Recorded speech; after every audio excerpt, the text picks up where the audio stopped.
Dying light zombies. The heron virus, a monstrous hybrid of rabies and influenza, ravages the quarantined city. Infection begins with a bite or tainted blood, causing fever, delirium, and total brain collapse within hours. Antigen, a rare antiviral, only delays the inevitable. When it fails, victims reanimate into biters or evolve into hyperagile virals, hulking demolishers, or explosive bombers. By day, the infected stumble and sprint through ruined streets. But at night, volatiles emerge, bladed nightmares faster and deadlier than anything human. Only UV light or dawn's first rays can repel them. In Heron, everyone is infected. Even a minor injury can turn you into a monster. Survivors must sprint across rooftops, scavenge by day, and pray to survive the night. The virus is not just a setting, it's a ticking clock forcing impossible choices, where every heartbeat could be your last. Resident Evil, zombies aren't natural. They're man-made nightmares, courtesy of the T-virus, a mutagenic bioweapon brewed by the Umbrella Corporation. The virus reanimates rotten flesh, warps metabolism into overdrive, and erases humanity, leaving only an insatiable hunger. One bite, one mist of infected blood, and a living human shrivels into a decaying, twitching husk in minutes. Early outbreaks unleashed classic shamblers, grotesque, bloated, yet stubbornly hard to kill. Snap their legs, blow apart their torsos, it doesn't matter. Unless you pulp their brains or shred their spines, they'll crawl through their own guts to rip you open. But Umbrella didn't stop at zombies. Each new virus strain, G, C, Las Plagas, mold, spawned abominations. Ganados with parasite-twisted skulls, Javo regenerating shattered limbs, lickers with their exposed, pulsating brains and tongue blades that gut victims alive. Some monsters wield weapons. Some shrug off gunfire like mosquito bites, forcing desperate survivors to scrounge for acid rounds, flamethrowers, or pray for an explosion. In Resident Evil, the virus isn't just infection, it's evolution weaponized, turning hospitals, labs, and entire cities into rotting death traps of corporate sin. Train to Busan, the outbreak detonates without warning. A secret chemical leak triggers a virus that snaps bones and warps flesh in under a minute. Victims spasm, twist, and convulse as their nervous systems get hijacked, leaving behind twitching monsters of pure rage. Bites and blood spray turn cramped spaces into slaughterhouses. On the high-speed KTX train, a single mistake spirals into full-car bloodbaths, bodies slamming against windows, fingernails peeling off as they claw to rip through steel and glass. These zombies sprint, hurl themselves like broken marionettes, limbs bending wrong, faces smashed, still moving. They hunt by sight and sound, lose their line of sight, and they stumble blind,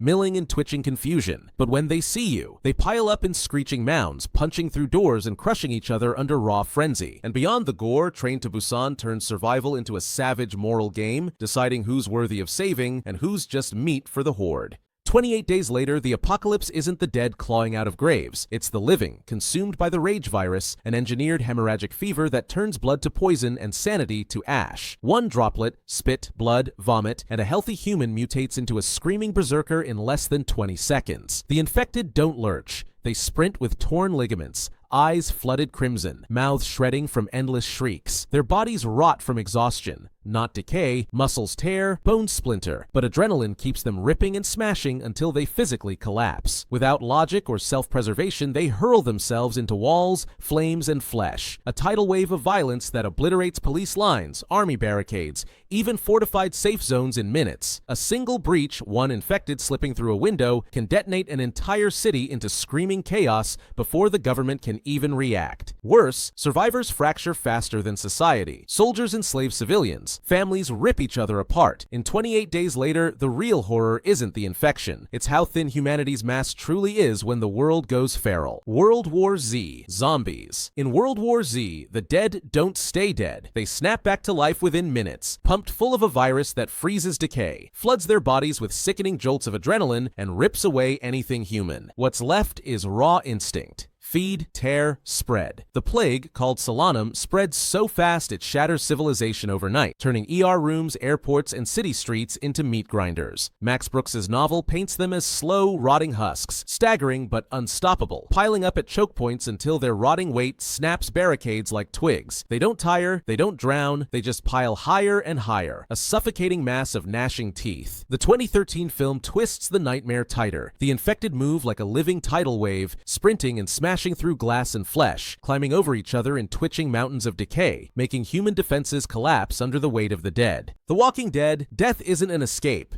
It's a trigger. Everyone's already infected. The second your heart stops, your body rots awake unless your brain's smashed to pulp. A walker's bite doesn't kill by magic. It festers, turns flesh black, floods your veins with rot until you die screaming, and then rise snarling. Walkers shuffle on shattered bones, dripping with blackened slime, dragging half-skeletal carcasses that should have collapsed long ago. They don't breathe, they don't sleep, they just grind teeth against bone and claw until their fingers snap off. One walker is easy. A swarm is death. A gnashing flood of gore-streaked bodies pulled by any noise, any smell of the living. Survivors sometimes smear themselves in rotting guts and rancid blood just to sneak past, gagging on the stench. Over time, some walkers evolve. Mutant freaks that can climb, sprint, even tear through doors. Proof that whatever's rotting the world is still mutating. The Last of Us zombies. In The Last of Us, the infected aren't dead. They're rotting meat puppets still technically alive, hijacked by a parasitic fungus that festers in the brain. One spore, one bite, and within hours, the mycelium burrows into their nervous system, choking thought, flooding muscle with violent spasms. Flesh stays warm, twitching, but the mind rots away, leaving only rage. As the infection worsens, bodies split and bloat. Fungal plates burst through skin, and faces contort into screaming blossoms of mold. Runners sprint in frenzied packs. Stalkers skulk, their bodies slick with disease. Clickers stumble blind, their skulls cracked wide open like rotten fruit. Bloaters and shamblers rot from the inside out, vomiting pustulent sacs of spores that melt skin on contact. Worse, the fungus fuses corpses to walls, ceilings, and floors, building flesh-ridden hives where a twitch in one cadaver can awaken dozens more. Every breath in these hellholes is a gamble with death. In this world, the grave is a mercy you don't get. Left for dead, the green flu is no ordinary virus. It hijacks the adrenal system, turns victims into feral monsters, and erases higher reasoning. The infected are driven by a single instinct: to rip apart anyone still breathing. They sprint, leap, and scale walls, driven by an unholy rage that turns every corner into a death trap. One bite or spray of contaminated fluids and a person's fate is sealed. Within minutes, they're unrecognizable feral killers. The true nightmare, though, is the special infected, grotesque mutations of the green flu. The boomer swells with putrid bile, spewing it onto survivors to blind them while summoning a horde of ravenous monsters. The smoker, with its serpentine tongue, drags victims to their doom. The hunter is a beast of speed and rage, its claws digging deep into flesh as it pins prey beneath its savage weight. The tank is a colossal wall of muscle, throwing concrete and tearing down everything in its path. Later, the charger, a terrifying one-man wrecking ball, slams into survivors with unrelenting force. The spitter scours the ground with acidic bile, melting flesh where it lands. And the jockey, an unnerving contortionist, rides survivors into deadly hazards, searing their bodies with force. What makes the infected uniquely terrifying is the AI director. It watches your every move, adjusting the horror in real time. The horde isn't just a static enemy. It's a living, breathing, ever-adapting nightmare that pushes survivors to their breaking point. Thank you so much for watching this video. If you'd like to discuss it or suggest new ideas,